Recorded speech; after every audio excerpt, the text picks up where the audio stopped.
It's December 31st, and you know what that means. Hello there, brothers and sisters in Christ. God bless each and every single one of you. It is Hunter's Point here with another video. I do hope and pray that you all are having a good New Year's Eve so far, wherever you all are at. I do hope and pray that each of you are all doing well. Yeah, I'm pre-recording this a few days in advance, but by the time you all see this, it will be December 31st. And that means that it is once again time for my annual year-end review and recap style video. Can't even believe I'm saying that. It's hard to believe that we are already seeing the end of 2023, but here we are. Seems like just yesterday we were kicking off the year. Now we're seeing its conclusion actively in real time. I'll tell you, man, time really flies. It really, really does.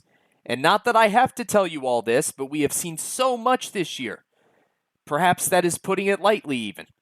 For this year's year-end review, I'm going to have a format that's similar to last year.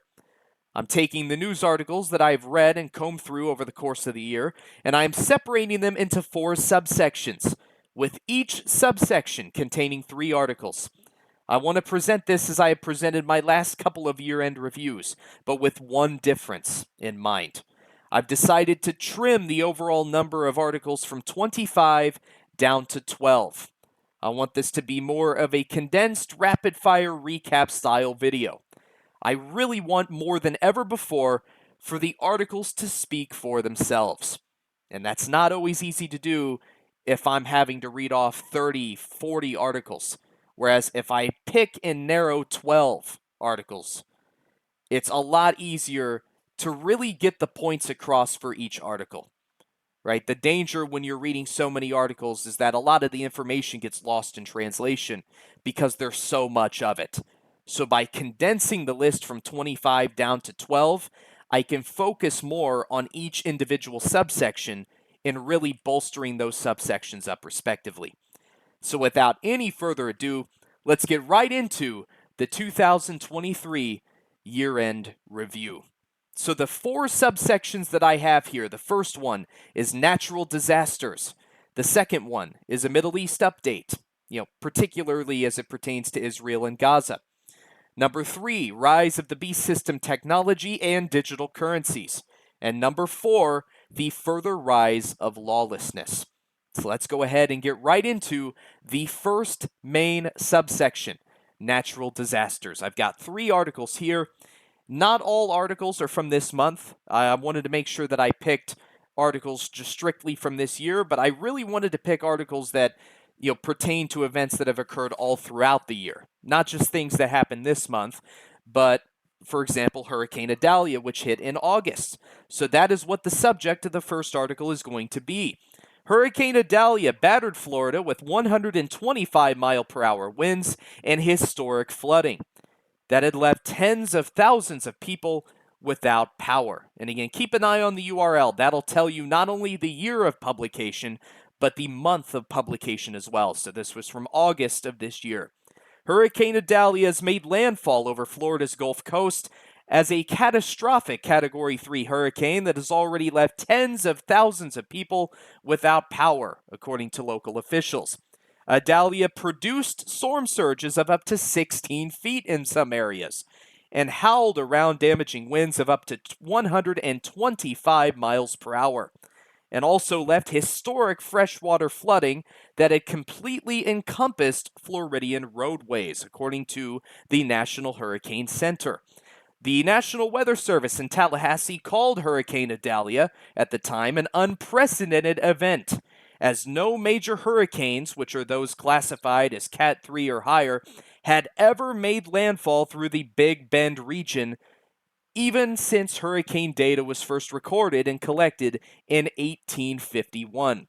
The National Weather Service had also said that no one had ever witnessed a storm strengthen to such magnitude in such a short amount of time.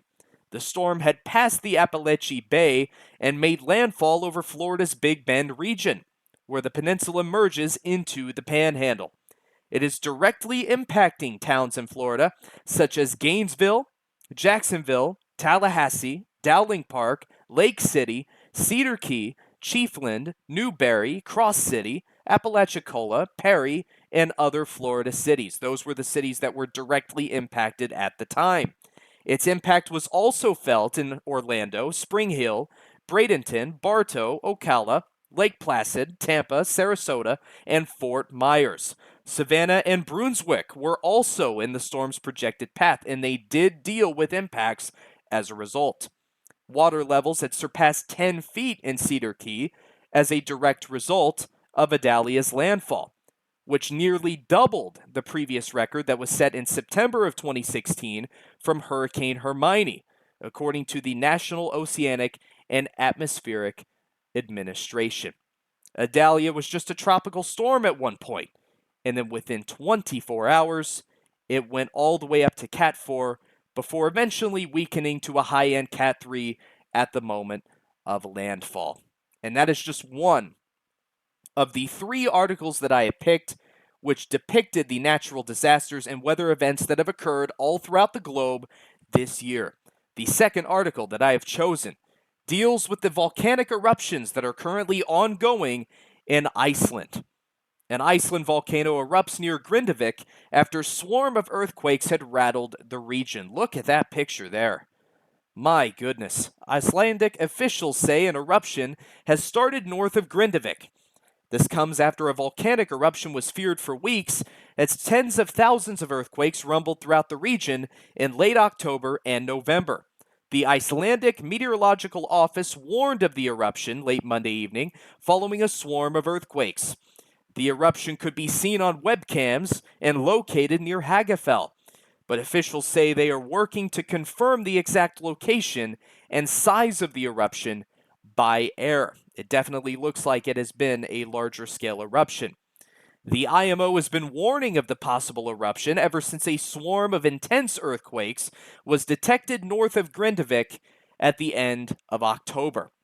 In the weeks that followed, tens of thousands of earthquakes rumbled throughout the region that then led to the declaration of a state of emergency and the evacuation of Grindavik and its nearly 3,700 residents. The popular tourist destination Blue Lagoon also shut down amidst fears that the volcano would erupt, and it of course has.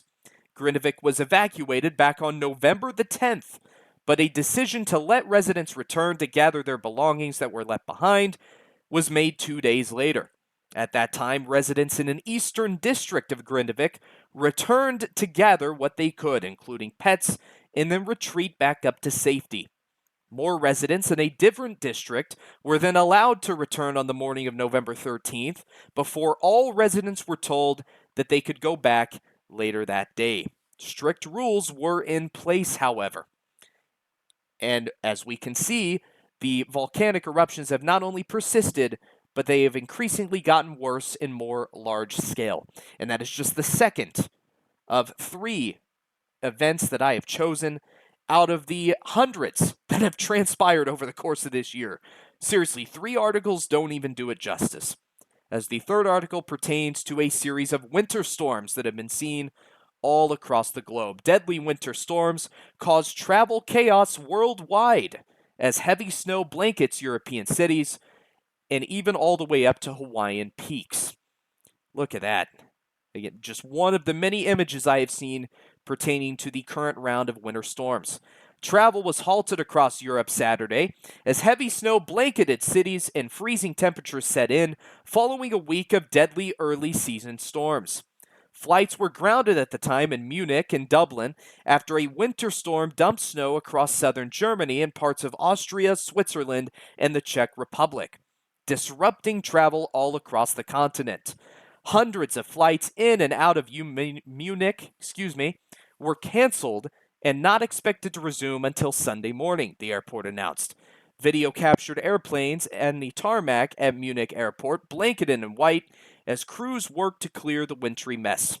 Delays of an hour or more were reported at London, Vienna, and Zurich airports at the time, according to tracking service FlightAware. 10 Dublin flights were canceled, including one arriving from Munich and another departing to Amsterdam, as snow and icy conditions made for treacherous conditions, the Irish Independent reported. Glasgow Airport suspended all flights Saturday morning.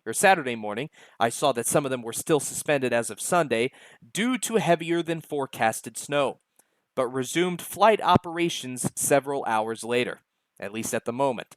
In Austria and Switzerland, the snow led officials to sound the alarm for potential avalanches.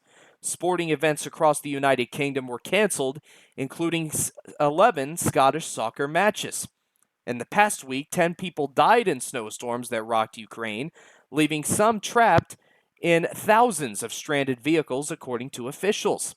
The Guardian reported that 1,500 towns and villages in the war-ravaged nation were left without power, with one snowstorm in Odessa leaving 2,500 people needing to be rescued and about 850 vehicles requiring the use of towing.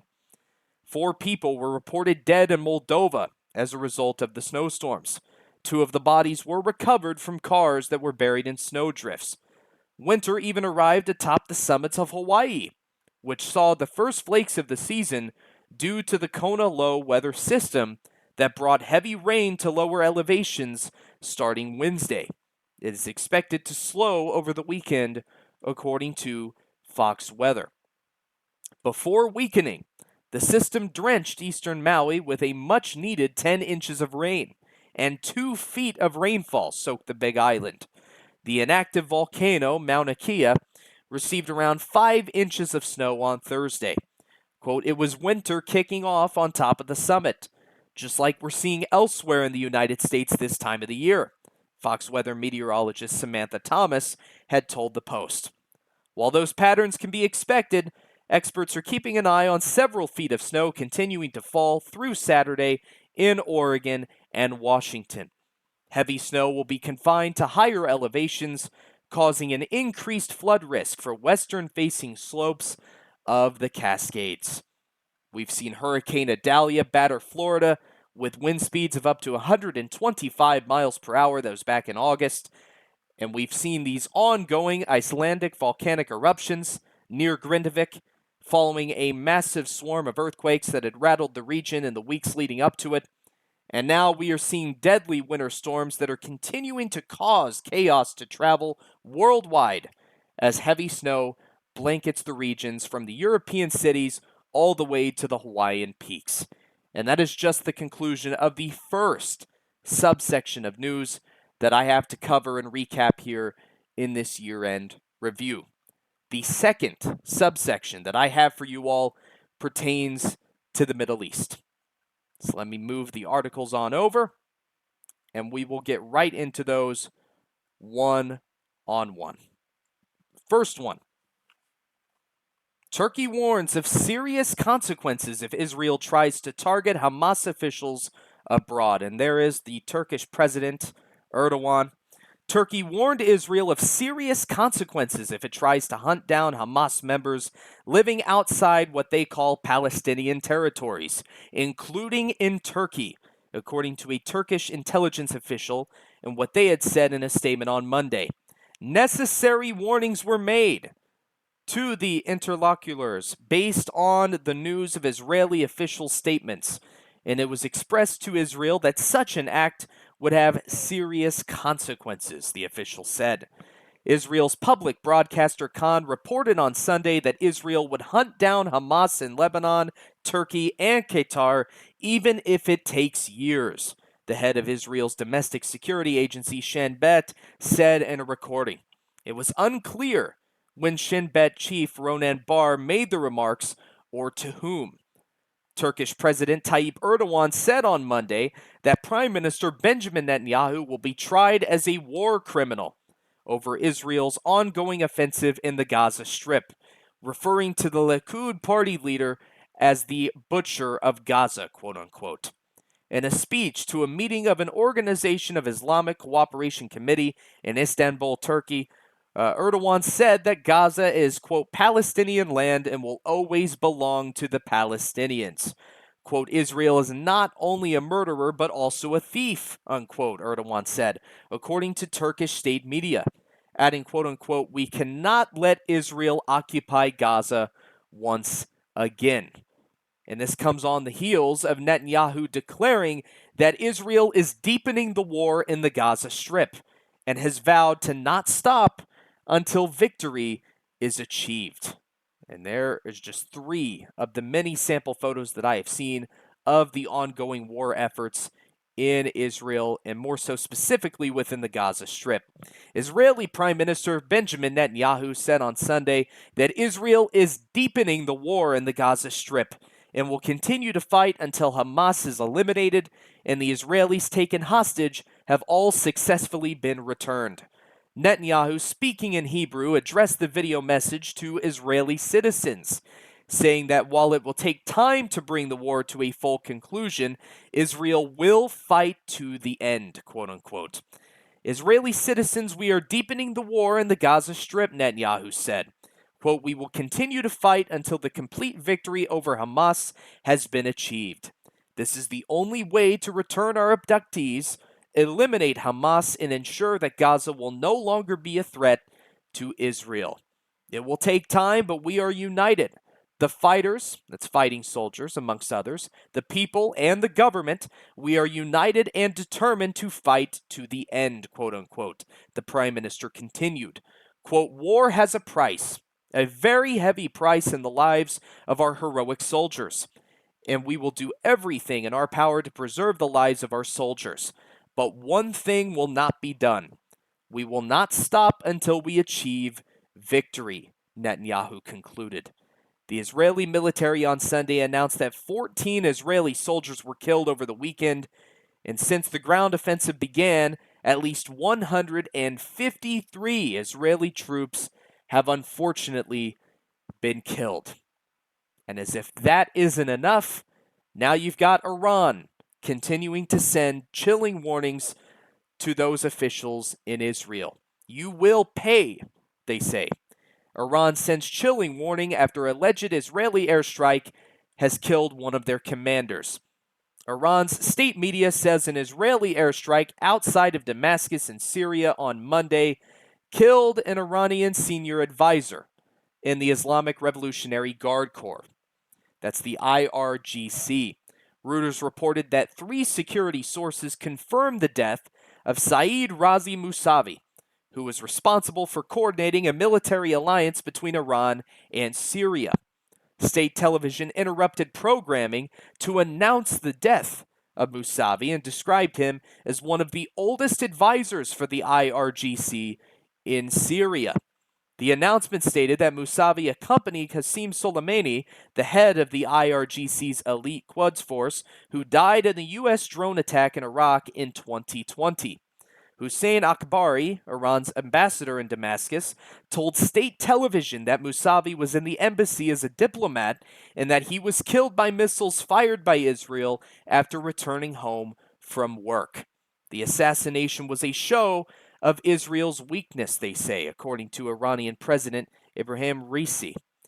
This act is a sign of the Zionist regime's frustration and weakness in the region, for which it will certainly pay the price, quote unquote, Raisi was quoted as saying. Echoing Raisi, the IRGC has also said Israel would suffer for killing the advisor. Quote, the usurper and savage Zionist regime will pay for this crime, the IRGC said in a statement provided to state television. Nasser Kanani, a spokesperson for the foreign ministry, told state TV, quote, Iran reserves the right to take necessary measures to respond to this action at the appropriate time and place. And how they respond and when exactly they will respond has yet to be seen. And that concludes only the second subsection that was dedicated to a Middle East update. So you have Turkey warning of serious consequences if Israel tries to target Hamas officials abroad. Netanyahu has declared Israel is deepening war efforts in the Gaza Strip, and he has vowed not to stop until complete victory has been achieved. And now Iran is continuing to meddle in and get involved, and they have sent chilling warnings to Israel after an alleged Israeli airstrike killed one of their main priority commanders. And now for the third subsection. This one is dedicated to the rise of the beast system technology and digital Currencies. So let me go ahead and pull that up now. The first article is pertaining to what the father of the cell phone, that's what they dubbed this man as, the father of the cell phone. He has said that one day we will actually have devices embedded under our skin. So let me drag this over right now. I'm going to start closing out of the first subsections, and then I will move these last two over. So let's get into this. This is the rise of the beast system technology and digital currencies. This is a Prophecy Watch article. Father of the cell phone says one day we will have devices embedded under our skin. Boy, is that interesting for many reasons. One day phones will become devices integrated into our skin, rather than the black rectangular slabs we've become accustomed to, according to the inventor of the cell phone. Quote, the next generation will have the phone embedded under the skin of their ears. Marty Cooper, who's credited with inventing the first phone in 1973, told CNBC in an interview at the Mobile World Congress in Barcelona on Monday. Such devices won't need to be charged, as your body is the perfect charger, Cooper said. And this is from March of this year, by the way. So keep that in mind. It's from March of 2023. Cooper said, quote, when you eat food, your body creates energy, right? You ingest food, your body creates energy. It takes a bit of energy to run this earpiece, he added. His vision hints at a possible future stage of humanity where our bodies are augmented with powerful microchips and sensors. Several startups are developing technologies that seek to combine computers with the human brain, for example, such as Elon Musk's Neuralink company. Cooper said that the smartphone today has gotten too complex, with numerous applications and a screen that doesn't suit the curvature of the human face. Quote, whenever I make a phone call and don't have an earpiece, I have to take this flat piece of material against my curved head and hold my arm up in an awkward position, he says. The smartphone market has stagnated over the last few years, and there's a feeling in the industry that manufacturers are struggling to come up with new innovative designs. The prevalence of phones today has resulted in a litany of different problems, from social media addiction to privacy infringements. Quote, privacy is a very serious problem. Addiction is a problem, Cooper said, acknowledging the ills of his creation. But he struck an optimistic tone for the future, suggesting that the technology's best days may still yet be ahead of it in fields like education and healthcare. Quote, I have an abiding faith in humanity, Cooper said. I look at history and look at all of the advancements that have been made with technology, and somehow people have figured it out. People are better off now, and they live longer. They are wealthier. They are healthier than they've ever been before. I don't know if that's necessarily true. We have ups and downs, but in general, humanity is progressing, quote unquote. And they believe that within possibly the next few years, you could see technologies like Neuralink continuing to make advancements. Now, speaking of these technologies, and particularly digital currencies, nearly 93% of global central banks are now exploring the possibility of digital-based currencies. A vast majority of global central banks are exploring the scope of issuing their own digital currencies, and it is a trend that could eventually aid the international campaign to shift away from the dollar, according to a research paper published by the International Monetary Fund staff. Up to 93% of monetary authorities around the world are considering so-called central bank digital currencies, CBDCs, and more than 100 countries are looking at retail issuance of such instruments, research at the institution said, citing figures from the Bank for International Settlements. All these different researchers are reaching the same conclusion, that up to 93% of monetary authorities are considering actually implementing and issuing these so-called central bank digital currencies. And that could be a tailwind for the anti-dollar movement, at least in some economies, according to IMF staff. Quote, CBDCs could help de-dollarization or counter cryptoization, they wrote in the report, published back in September of 2023. As you can see, this article is from this September. Quote, in dollarized or euroized economies, the introduction of a CBDC could encourage a greater use of the local currency by making it a more attractive means of payment. In particular, with the rise of other forms of digital money denominated in foreign currency, such as stable coins, a CBDC can help prevent the local currency from being supplanted, they said. And again, these are so-called experts within IMF and those who are in charge of looking in to central bank digital currencies. However, the impact of CBDCs would depend on the extent to which the instrument addresses the barriers to financial inclusion in a given country, according to the report. Quote, central bank digital currency is money that a country's central bank can issue. It's called digital or electronic because it isn't actually physical money like notes and coins, for example. It is in the form of an amount on a computer or similar type of device. The Bank of England defines the concept on its website. Quote, the Bank of England is the UK's central bank, and together with HM Treasury, we are looking closely at the idea of a central bank digital currency for the United Kingdom. If we introduced one, we'd call it the digital pound, it added. China has already introduced a digital yuan, while Russia is going ahead with plans to pilot a similar version of the ruble. These countries are also at the forefront of an international drive to reduce reliance on the US dollar and cross-border trade and investment flows in what has come to be known as de-dollarization.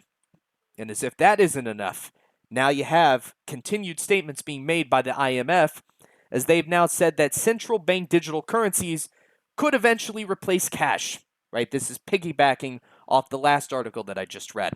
Quote, this is not the time to turn back. Central bank digital currencies have the potential to replace cash, but adoption of them could take time, said Kristalina Georgieva, managing director of the International Monetary Fund. This was an article back from November of this year.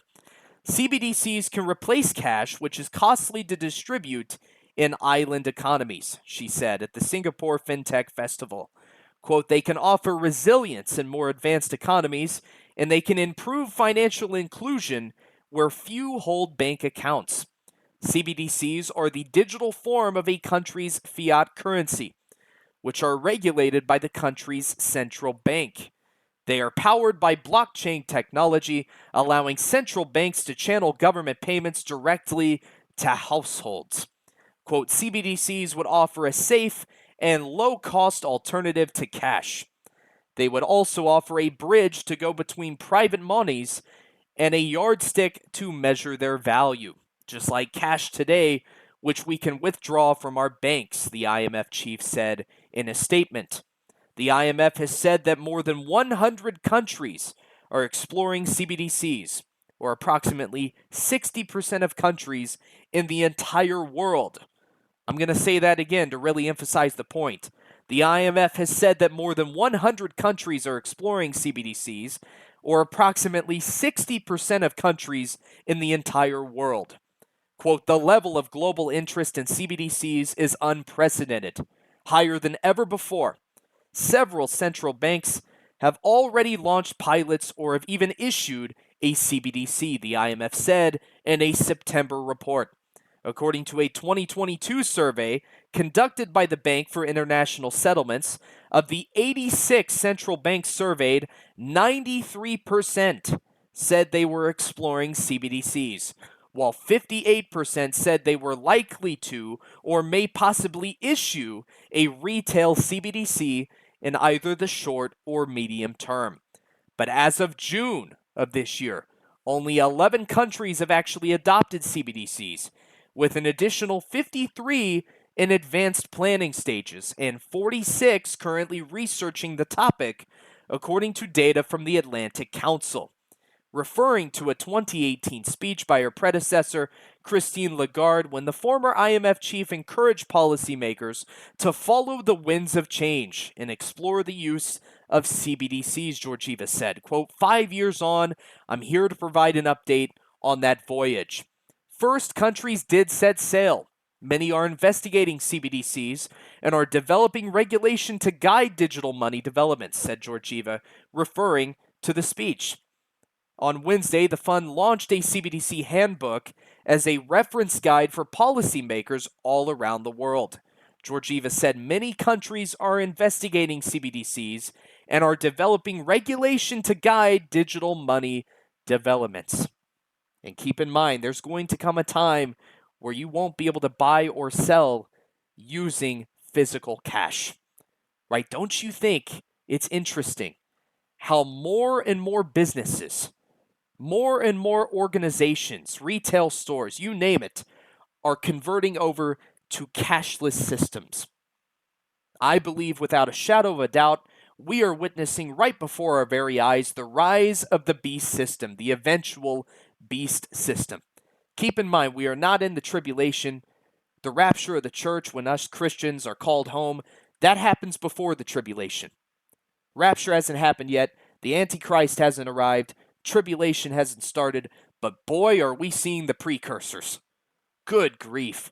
You're seeing the rise of these cashless systems, the rise of the beast system technology, and that includes the subsequent rise of digital-based currencies. And that concludes the third subsection, which discussed the rise of the beast system technology and digital currencies. And now we move on to the fourth and final subsection. This has to do with the further rise of lawlessness. And boy, are we seeing that. And I will go ahead and move those articles over right now. So we've got the 3 articles here. I'll close out of the third subsection. And this is, again, the fourth subsection and the final subsection of this video, the further rise of lawlessness. First one deals with multiple people having been killed in a Texas shooting, with victims as young as 5 years old being treated. The second article deals with a Kentucky mother who was charged with murder after shooting dead her 6- and 9-year-old boys. And then the third and final article of this last subsection deals with a gunman who opened fire in a Prague university, killing 14 people and injuring 25. Let me get a drink of water real quick, and then we will get into the first of these last 3 articles. Multiple people have been killed in a Texas shooting. Victims as young as 5 years old being treated at the hospital. This was from May of this year. Texas officials responded to a shooting that killed multiple people at Allen Premium Outlets on a Saturday afternoon in May. Collin County's Sheriff's Office confirmed to Fox News that the Allen Police Department officers were seen on the scene. Multiple people were killed, though the exact number was not known at the time. Police Chief Brian Harvey said at a Saturday evening presser that a police officer was on an unrelated call nearby when gunshots erupted at Allen Premium Outlets at 3:36 p.m. on that Saturday afternoon. The officer engaged the suspect and neutralized the threat, according to police. A law enforcement source told Fox News that the suspected shooter was indeed killed by police. Harvey said that 9 people were transported to local hospitals by the Allen Fire Department, but it was unknown how many were exactly killed at the time. The number of injured people may be larger, and it indeed was, as victims could have been transported to hospitals through different means, and that is exactly what happened. At least 9 were seen as killed at the time, with more being injured as a result. A Medical City healthcare spokesperson told Fox 4 Dallas that their facilities were treating 8 victims, which then became a 9th victim, between the ages of 5 and 61 years old. The ATF Dallas Field Division announced that it was responding to an active shooting situation on Twitter earlier Saturday. FBI officials were also on the scene. Operations Administrator Joshua W. Barnwell told Fox 4 Dallas that he heard at least 30 gunshots and saw around 60 rounds of ammunition on the ground. A mother who was at the mall with her daughter said that she heard popping noises and saw sparks flying. It's typically never a good thing. Quote, "We were outside the Converse store, and we just heard all this popping," Elaine Pennicaro explained to Fox 4. Quote, "We kind of all just stopped. And then a second later, just pop, pop, pop, pop, pop, and there were sparks flying, like it was right in front of us," unquote. Allen Police Department asked everyone to avoid the area in a statement that was made to Twitter. Multiple people were killed in a Texas shooting, with victims as young as 5 years old being treated at the hospital. That was from May of this year. And if you think that that's lawlessness, well, unfortunately, I have to read this next article. Kentucky mother was charged with murder after shooting dead her 6 and 9-year-old boys. This woman killed her own sons. Just horrible. This was from November of this year. Awful. 2 young children were killed inside this mother's home in Shepherdsville Wednesday morning. According to authorities in a statement, the Bullitt County's Sheriff's Office said that just after 11 a.m., deputies responded to a home for reports of a shooting. Upon arrival, police say that they located 2 children, ages 6 and 9, with gunshot wounds. The children were transported to a local hospital in critical condition, but the officials said that they had unfortunately succumbed to their injuries. The boys, who were ages 6 and 9, both died at the hospital. Police were called around 11 a.m. Wednesday morning to Bentwood Drive in Shepherdsville. Quote, "We did all we could," said Colonel Alex Payne, chief deputy with the Bullitt County's Sheriff's Office. But they could not be saved. There were 2 victims in the bedroom. They were covered in blood and a gun on their bed, Payne said. The brothers were transported to Norton Children's Hospital in Louisville, but died from their injuries. Their mom is being held at the Bullitt County Detention Center, charged with 2 counts of murder. Court records show Lucas previously spent a month in jail for a drug possession conviction. Quote, "Whether you think it's mental illness, just pure evil, a combination of both, it could be substance abuse, any combination thereof, pick your poison. None of it's good. The result that was reached at the end is horrific," Payne said. Police say a neighbor went into the home and made the grisly discovery after finding the mother outside. Payne told reporters the young victims were half-brothers. The father of one of the victims is deceased. The father of the other victim is unknown. Whereabouts are unknown. Other family members we got hold of and made notification, Payne said. But for the most part, any and all whereabouts were currently unknown at the time. This mother killed her own children. If that's not lawlessness, I don't know what is. I mean, that honestly, right? I hate to kind of break the presentation here, but it's one of the most despicable things I've seen in my life. And I've seen a lot of despicable things having to comb through some of these different articles for these news updates. But boy, this emphasizes what it means to be lawless. I hope this mother gets put away for life, because this is awful. Absolutely awful. If this is not lawlessness, if this does not embody the exact definition of lawlessness, I don't know what does. Just horrible. And as if this wasn't enough for lawlessness, here is the final article of the 12 that I went ahead and divided into 4 subsections with 3 articles each. This is the last article of this 4th subsection, and therefore one of the last articles of the video, because I do have a conclusionary article that's separate from this one. So I'm going to go ahead and read this now. A gunman opened fire in a Prague university, killing 14 people and injuring 25. This was from earlier this month. A lone gunman opened fire on a Thursday in a university building in downtown Prague, killing at least 14 people and injuring more than 20 in the Czech Republic's worst mass shooting in ages. Police in the city's rescue service said, one of the worst of all time. The bloodshed took place in the philosophy department building of Charles University, where the shooter was a student. Go figure. Prague Police Chief Martin Vondrasek said in a statement. The gunman also died, authorities said. His name has not been released. Vondrasek said in the evening that 14 people had died and 25 were injured, after earlier reporting that 15 had died and 24 were hurt. He didn't explain the change. Authorities warned that the death toll could rise. And so far, I haven't seen any indications that it's raised. From what I've seen looking at other sources, it's still 14 dead, 25 injured. But authorities still, nonetheless, they had warned at the time that the death toll could rise. Police gave no details about the victims or a possible motive for the shooting at the building, located near the Vltava River in Jean Polak Square. Czech Interior Minister Vít Rakusin said investigators did not suspect a link to any extremist ideology or groups. So it sounds like this was unfortunately just a more traditional school shooting. I hate the fact that this stuff's become routine, but that is the world that we're living in. Vondrasek said police believe the gunman killed his father earlier Thursday in his hometown of Hastun, just west of Prague, and that he had also been planning to kill himself. He did not elaborate.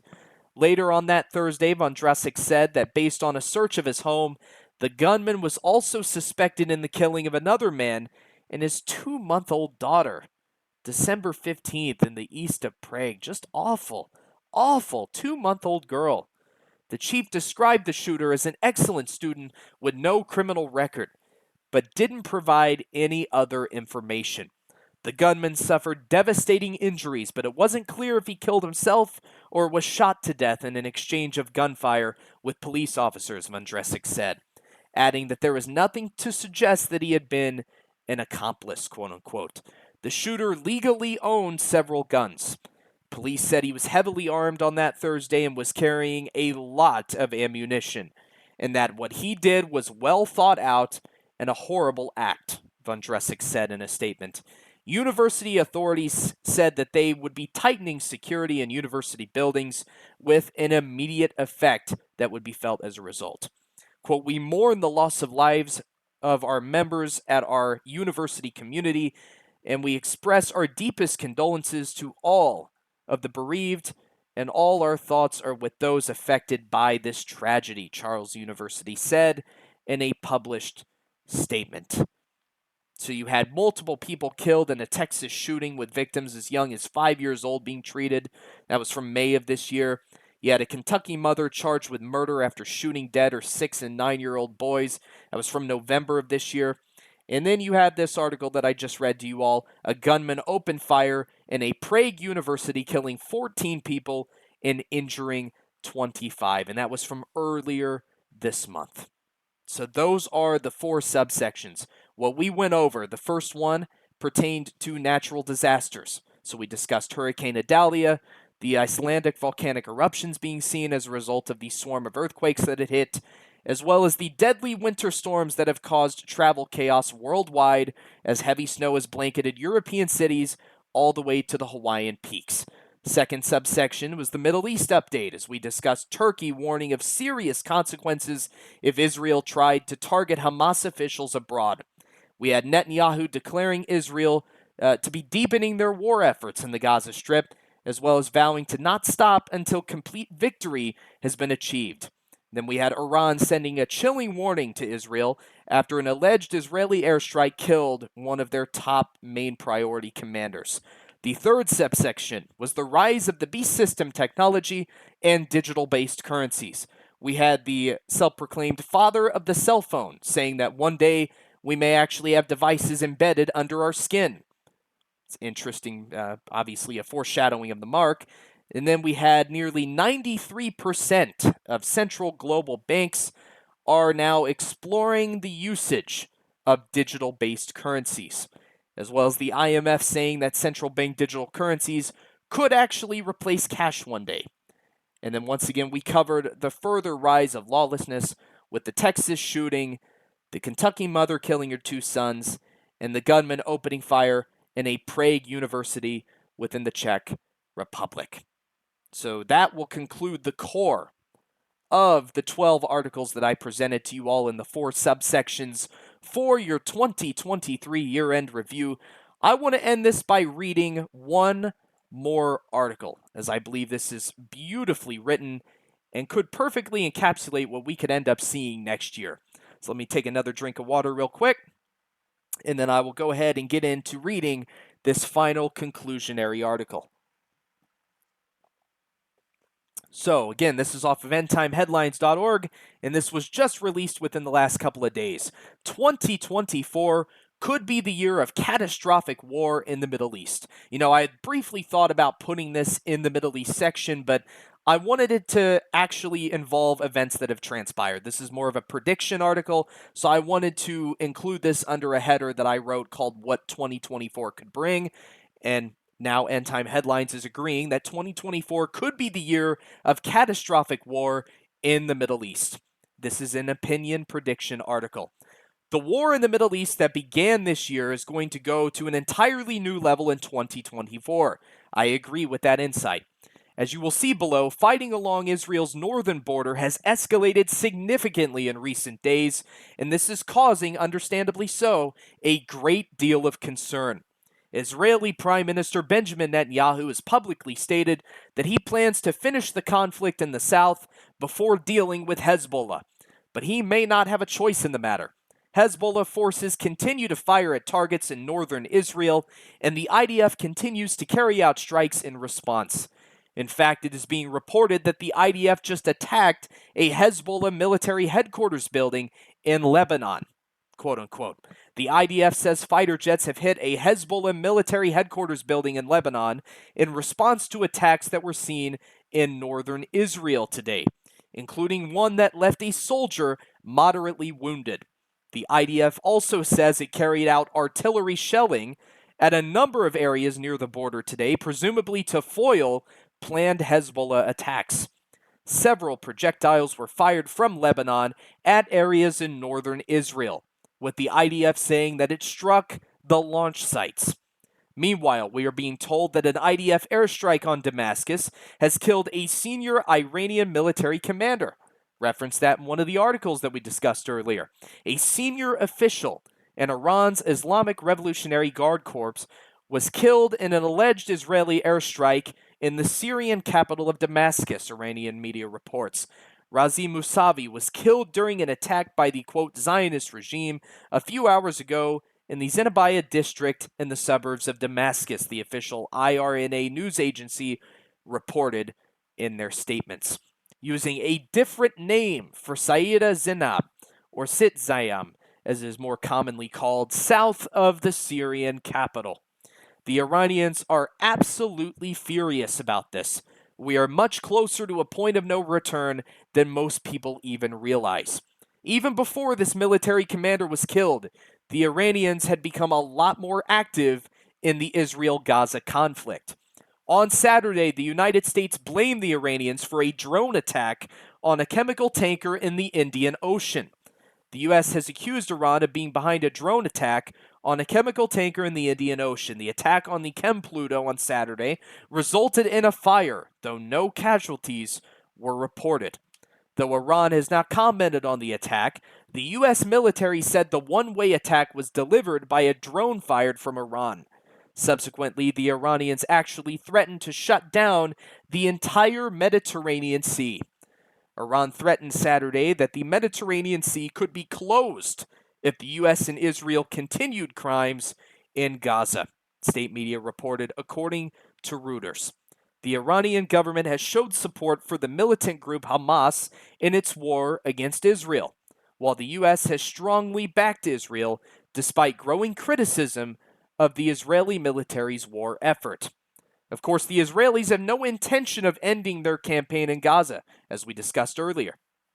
According to the Wall Street Journal, it may take months for the IDF to finish their work in the south, and that's just the work that they have in the southern region. It could take months. Imagine how much longer it would take to root the entire country of conflict. Something to ponder. The Israeli military says it could take months to assert control over a key city in southern Gaza, as Hamas guerrilla tactics are causing casualties to mount among Israeli troops. At least 16 Israeli soldiers were killed across Gaza over the past 3 days, as the military is now focusing on killing Hamas's leaders and dismantling its extensive tunnel network. Once the war in the south is finished, Israeli Prime Minister Benjamin Netanyahu has said that the IDF will push Hezbollah north of the Litani River. Hezbollah will never pull back to the Litani River willingly, and so a catastrophic conflict between Israel and Hezbollah is coming. It is just a matter of time, and I agree wholeheartedly with this writer's analysis. But even if Hamas and Hezbollah could be completely wiped out, the truth is that the threat of radical Islam would not go away. Thanks to our very foolish politicians, millions of Muslims have been brought into the U.S. in recent years, and some of them, not all, some of them are extremely radical. I think that's an important thing to emphasize, right? Some people are innocent and they've unfortunately been caught in the crossfire, but some of the Muslims that have been brought into the United States over recent years are extremely radicalized in their views. For example, a jihadist that is located in Michigan is calling for a global jihad against the, quote, infidel West, as they put it. Ahmad Jibril, a Michigan Islamic preacher, has called on American Muslims to wage jihad against, quote, the infidel West, and declared Muslims in the United States should start normalizing jihad. Very unfortunate.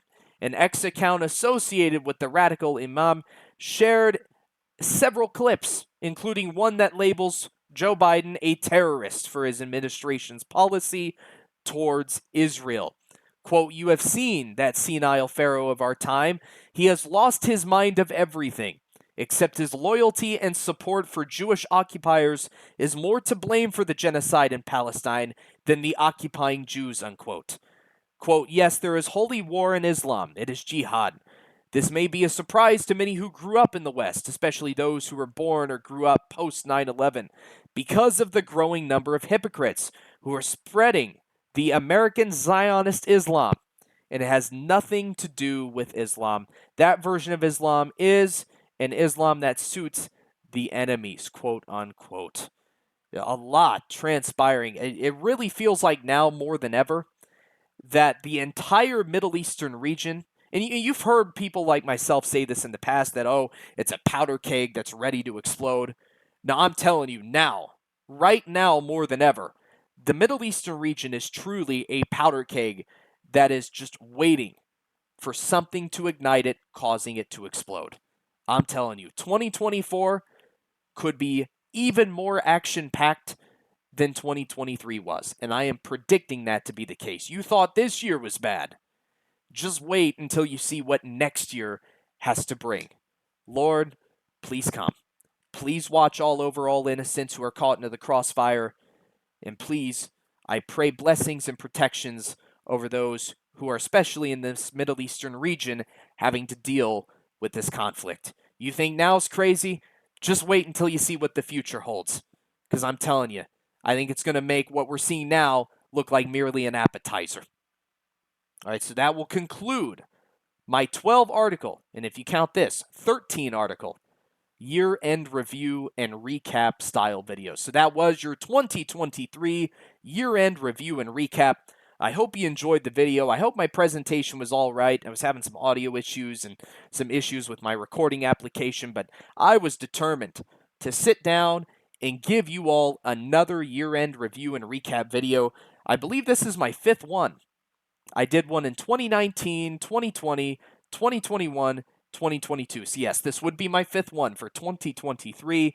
And I wanted to condense it down a little bit from 25 articles to 12, 13 if you count the conclusionary article, because I really wanted to be able to pick articles that would truly speak for themselves. I wanted you all to get a variety, a taste, if you will, of what has been seen all throughout the course of this year alone. I did not pick a single article from last year or 2 years ago or 3 years ago. Every single article that you have just heard me read off to you was from this year. And when I look through my list, just to show you that this was indeed a variety, one article was from August of this year. And then you had an article from December, another article from December, another article from December, another article from December, one more from December, an article from March, an article from September, an article from November, an article from May, another article from November, before finishing with a couple of articles once again from December. This is stuff that's happened all throughout the year. And I think next year is going to be once again even crazier. All right, so that will conclude your 2023 year-end review and recap style video. I'm going to go ahead and pull up eSword, which is my online digital Bible program. And I'm going to read you all the gospel of grace, which is found in the book of 1 Corinthians chapter 15, verse 1 through 4. And I'm going to go ahead and make sure everything's all maximized. And we're going to go ahead and read this now. This is the good news of salvation. It says, "Moreover, brethren, I declared unto you the gospel, which I preached unto you, which also ye have received and wherein ye stand, by which also ye are saved, if ye keep in memory what I preached unto you, unless ye have also believed in vain. For I delivered unto you first of all that which I also received, how that Christ died for our sins according to the Scriptures, and that he was buried, and that he rose again the third day according to these Scriptures." That is the emphasized portion, the gospel, the good news, 1 Corinthians 15, verse 1 through 4. That right there is how you are saved if you believe that in your heart alone. All right, it has nothing to do with your performance, your behavior, right? Your ability to do good works or good deeds. It's all about that gospel message. Have you believed that in your heart alone? That is what it's about, right? We are not saved by our ability to follow commandments or obey the laws or get water baptized, right? It is not a performance or behaviorally based thing, right? Salvation is a one-time, instantaneous event that occurs at the moment of belief. That is what it has to do with belief. Belief in Jesus Christ alone. Belief specifically in the gospel alone. It really is that simple. I want to read John chapter 3, verses 16 through 18, as I believe that they tie in beautifully with the saving gospel message. John 3:16 through 18 says, "For God so loved the world that he gave his only begotten Son, that whosoever believeth in him should not perish, but have everlasting life. For God sent not his Son into the world to condemn the world, but that the world through him might be saved. He that believeth on him is not condemned, but he that believeth not is condemned already, because he hath not believed in the name of the only begotten Son of God." That is what it's about. I know I am a whosoever. Are you? I pray that you are a whosoever. If you're not currently, please believe the gospel, because it really is that simple. The gospel alone is what saves. Not the gospel plus anything else. The gospel alone. Faith plus nothing equals salvation and eternal security. Please believe on Christ alone if you have not, because I'm telling you, time's a ticking, right? That phrase is even more true now than it was before. Time is certainly ticking. Jesus Christ is the Son of God, God the Son, the second part of the Trinity. He died on the cross, shedding his precious purifying blood for the remission of all mankind's sins, that's past, present, and future sins. He was buried in the tomb 3 days, proving that he was dead, and he rose again the third day, according to the Scriptures, for our justification and therefore our salvation. Right? Christ died, was buried, and on the third day rose from the grave to pay the debt for all mankind's sins. All of our sins were covered and washed clean by the blood of the Lamb. And those of us who have believed on Christ alone have accepted that payment. Those who have refused to believe, they have rejected the payment.